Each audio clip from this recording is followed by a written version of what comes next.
Your doctor hands you your blood test results and says your cholesterol is too high.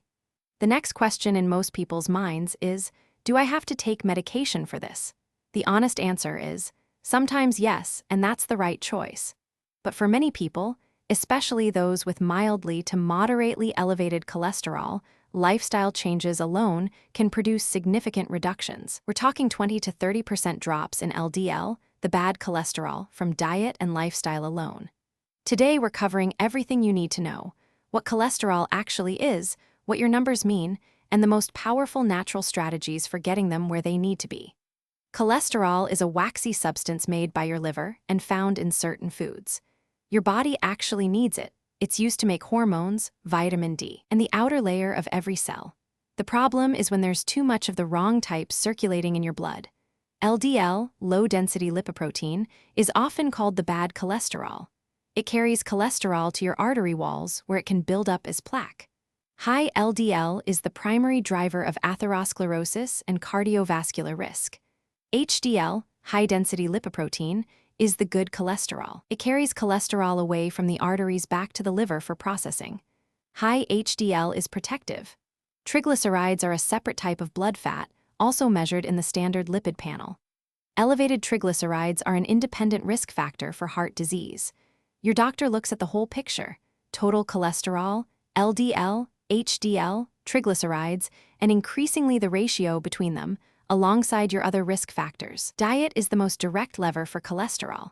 These are the changes with the strongest clinical evidence. Increase soluble fiber. This is the single most powerful dietary change for lowering LDL. Soluble fiber binds to cholesterol in the digestive tract and carries it out before it can be absorbed. The best sources are oats and oat bran. Aim for a bowl of porridge or oatmeal daily. Barley, legumes like lentils and black beans, apples, pears, citrus fruits, and flaxseed are also excellent. Studies show that 5 to 10 grams of soluble fiber daily reduces LDL by 5 to 11 points on average. Replace saturated fats with unsaturated fats. Saturated fat, found mainly in fatty meat, full-fat dairy, butter, and coconut oil, raises LDL directly.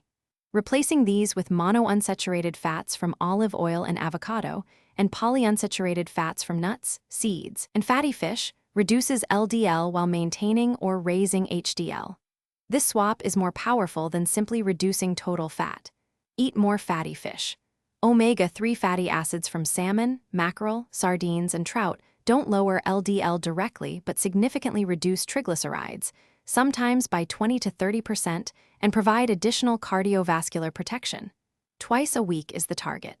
Add plant sterols. Plant sterols and stanols, naturally found in small amounts in grains, nuts, and vegetables, and added to certain fortified margarines and foods, block cholesterol absorption in the gut. 2 grams daily reduces LDL by 5 to 15%. Look for fortified spreads or supplements. Include walnuts and almonds. Multiple studies confirm that eating a handful of nuts daily reduces LDL by 3 to 5%. Walnuts are particularly effective due to their high omega-3 content.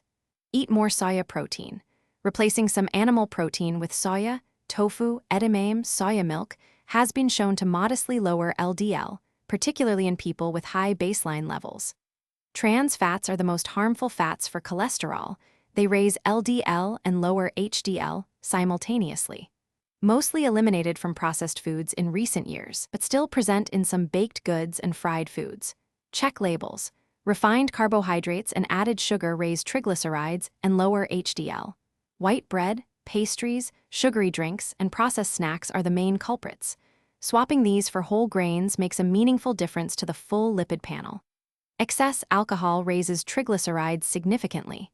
If your triglycerides are elevated, reducing alcohol is one of the fastest fixes available. Regular aerobic exercise raises HDL, the protective cholesterol, more reliably than almost any other lifestyle intervention. Aim for 30 minutes of moderate activity most days. Walking, cycling, swimming, dancing, all count. Studies show that regular exercise raises HDL by 5 to 10% over time. Weight loss, even modest amounts, meaningfully improves the full lipid profile. Losing 5 to 10% of body weight typically reduces LDL, reduces triglycerides, and raises HDL simultaneously. The combination of dietary improvement and exercise produces synergistic benefits. A few supplements have genuine clinical evidence for cholesterol reduction. Psyllium husk, the same soluble fiber found in Metamucil, reduces LDL by 5 to 10% when taken consistently. 1 teaspoon in water before meals is a simple, inexpensive intervention. Bergamot extract, from a citrus fruit grown in southern Italy, has been shown in multiple studies to significantly reduce LDL and raise HDL. The effect size is comparable to low-dose statins in some trials. Red yeast rice contains monocolin K, which is chemically identical to the statin lovastatin. It is effective, but carries the same potential side effects and interactions as prescription statins. Use only under medical supervision. Niacin, vitamin B3, was formerly widely used to raise HDL, but its cardiovascular benefits have been questioned in more recent large trials. Not recommended without medical guidance. Elevated cholesterol doesn't have to mean an automatic prescription. For many people, meaningful dietary changes, regular exercise, and targeted supplements can produce significant improvements, sometimes enough to avoid medication entirely, sometimes enough to reduce the dose needed. The key is consistency over weeks and months. These aren't overnight fixes. Get a follow-up lipid panel after 3 months of lifestyle changes to see your results. And remember, the decision about whether to use medication is yours and your doctor's together. Statins are highly effective and appropriate for many people, particularly those with existing cardiovascular disease or very high risk. There's no virtue in avoiding medication when it's genuinely needed. As always, please work with your doctor on a plan personalized to your specific situation. See you in the next video.